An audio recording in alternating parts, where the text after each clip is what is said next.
Баршаңызға сәлем оқырмандар. Бүгін өте дәмді болып шығатын муравейник жасайтын боламыз. Видеоның соңына дейін менімен бірге болыңыздар.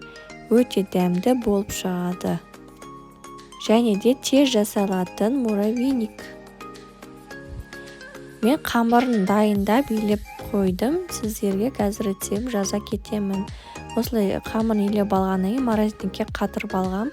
Сол қатырып алған қамырымды осылай теркадан өткізіп дайындап аламыз да, қызып тұрған пешімізде 200-250 градуста қызарғанша пісіріп аламыз.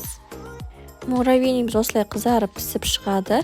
Оны осылай бір ыдысымызға салып аламыз да, қолымызбен араларын үгітіп ашып жібереміз.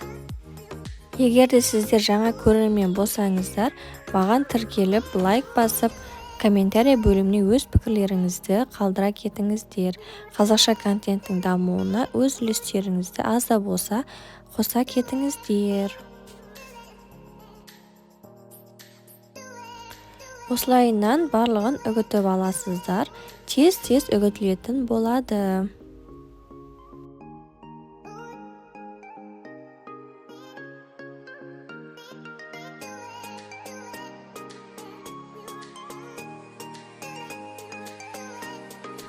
Одан кейін үстіне сгущенкамызды құямыз. Құйып алғаннан кейін жақсылап барлығын біркелкі болғанша араластырып аламыз.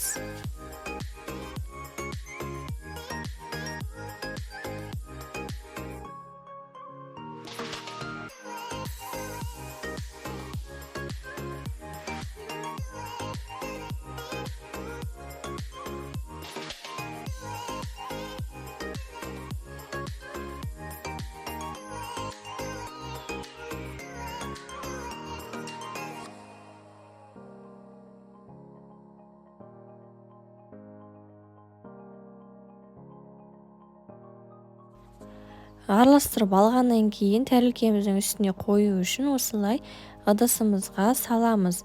Кесе де жарай береді. Осылайынан салып аламын да тәрелкеміздің үстіне төңкеремін. Сол кезде әдемі пішінде шығатын болады.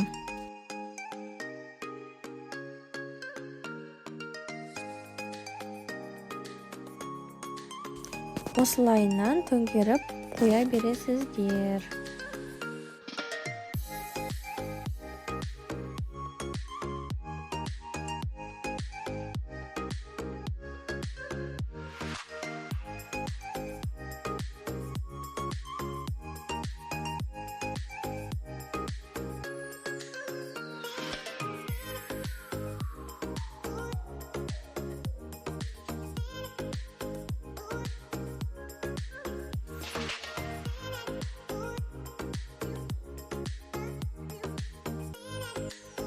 Видеом сіздерге пайдалы болса, маған тіркеліп, лайк басып, комментарий бөліміне пікірлеріңізді қалдыра кетіңіздер.